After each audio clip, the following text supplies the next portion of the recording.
জুলাই 1960। সুইজারল্যান্ডের মহাসাগর প্রকৌশলী জ্যাক পিকার ও মার্কিন নৌবাহিনীর লেফটেন্যান্ট ডোনাল্ড ওয়ালশ ফরাসিদের দ্বারা নির্মিত বাতিস্কাপ ক্রিয়েস্ত নামক সাবমেরিনে ডুব দেন এক দুঃসাহসিক অভিযানে। Jacques Picard and Lieutenant Walsh went down 7 miles into the Marianas Trench. ডুবটি ছিল তখন পর্যন্ত ইতিহাসের সবচেয়ে গভীরতম ডুব। বন্ধুরা, বাকি ভিডিও শুরু করার আগে আমরা বলতে চাই আমাদের চ্যানেলটি একদম কচি, তাই আমাদের ভিডিও বড় বড় ইউটিউবারদের ভিডিও হয়তো ওয়ার্ল্ডের কাছে পৌঁছায় না। তাই ভিডিওটি ভালো লাগলে চ্যানেলটি সাবস্ক্রাইব করে পাশে থাকুন।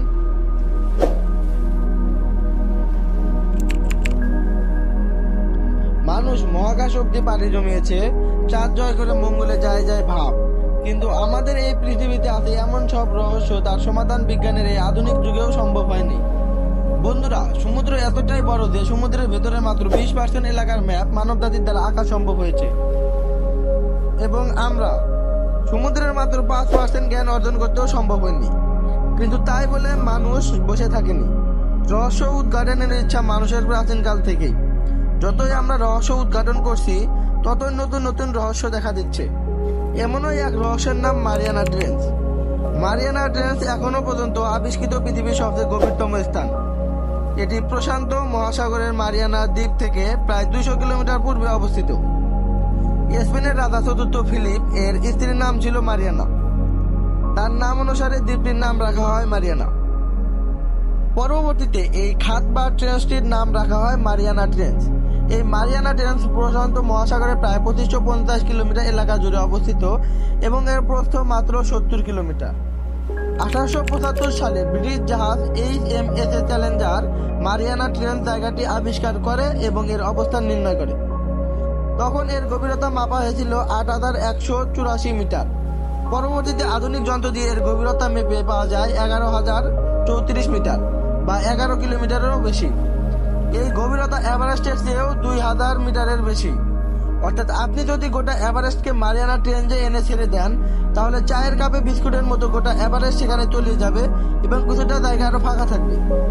আপনি যদি সম্পূর্ণ পৃথিবীর বর্জ্য পদার্থ সেখানে এনে ঢেলে দেন, তাহলেও জায়গাটি অনেক ফাঁকা থাকবে।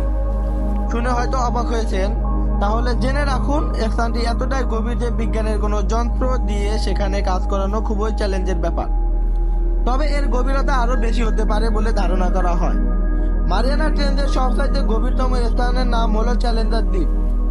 ব্রিটিশ জাহাজ HMS চ্যালেঞ্জারের নাম অনুসারে এর নামকরণ করা হয়। মারিয়ানা ট্রেঞ্চের গভীরে প্রতি বর্গ ইঞ্চিতে চাপের পরিমাণ 8 টন, যেখানে লোহা পর্যন্ত দুমড়ে মুচড়ে যাবে। আর মানুষের কথা ছেড়ে দিন, আর একটু বোঝার সুবিধার্থে বলা যায়, আপনি যদি মারিয়ানা ট্রেঞ্চের গভীরে যান, তাহলে আপনার শরীরে প্রতি ইঞ্চিতে 8 টন চাপ অনুভব করবেন এবং আপনার হাড়গুলো গুঁড়ো গুঁড়ো হয়ে যাবে। 1960 সালে মার্ক পিকার এবং ডোনাল্ড ওয়ালশ মারিয়ানা ট্রেঞ্চে যাচ্ছিলেন। তখন তারা বুঝতে পারেন আলোর মতো কোনো কিছু তাদের লক্ষ্য করছে। পরবর্তীতে আরো গভীরে গিয়ে দেখতে পান যে সেখানে একটি মাছ পুরোপুরি ফ্ল্যাট। এখন বলতে পারেন, এত গভীরে গেলে শরীরে হাড় দুমড়ে মুচড়ে যাবে, তাহলে তারা কিভাবে গেল? আসলে তারা গিয়েছিল একটি সাবমেরিনের সাহায্যে, যার মাঝে এই চাপ সহ্য করার ক্ষমতা আছে। আপনি হয়তো ভাবছেন এত গভীরে কোনো প্রাণী বসবাস করে না। 1960 সালে বিজ্ঞানীরা ডোনাল্ড ওয়ালশ ও জ্যাক পিকারের ফ্ল্যাট ফিশ দেখার কথা উড়ে দেন যে সেখানে প্রাণী থাকা অসম্ভব, কেননা সেখানে চাপ এতটাই বেশি যে প্রাণীর হাড় গঠন কোনো মতে সম্ভব নয়। কিন্তু পরবর্তীতে বিভিন্ন অভিযানে মারিয়ানা ট্রেঞ্চে বিভিন্ন প্রাণীর সন্ধান পাওয়া যায়।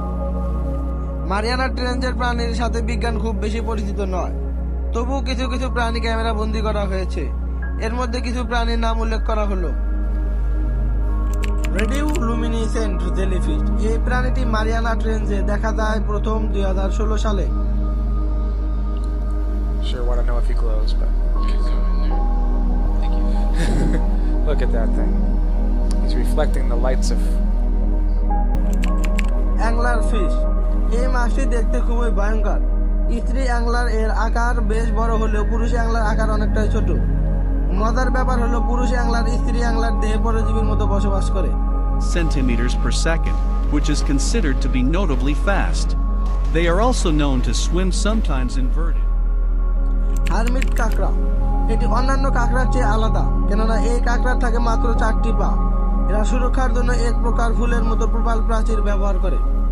2000 সালে জাপানের বিজ্ঞানীরা মারিয়ানা ট্রেঞ্চে অভিযান চালানোর সময় একটি বড় আকারের মাছ দেখতে পান, যেটিকে তখন কোটি কোটি বছর পূর্বে বিলুপ্ত হওয়া মেগালাডন দাবি করেছিলেন কেউ কেউ, কিন্তু পরবর্তীতে জানা যায় এটি অন্য কোনো দানব।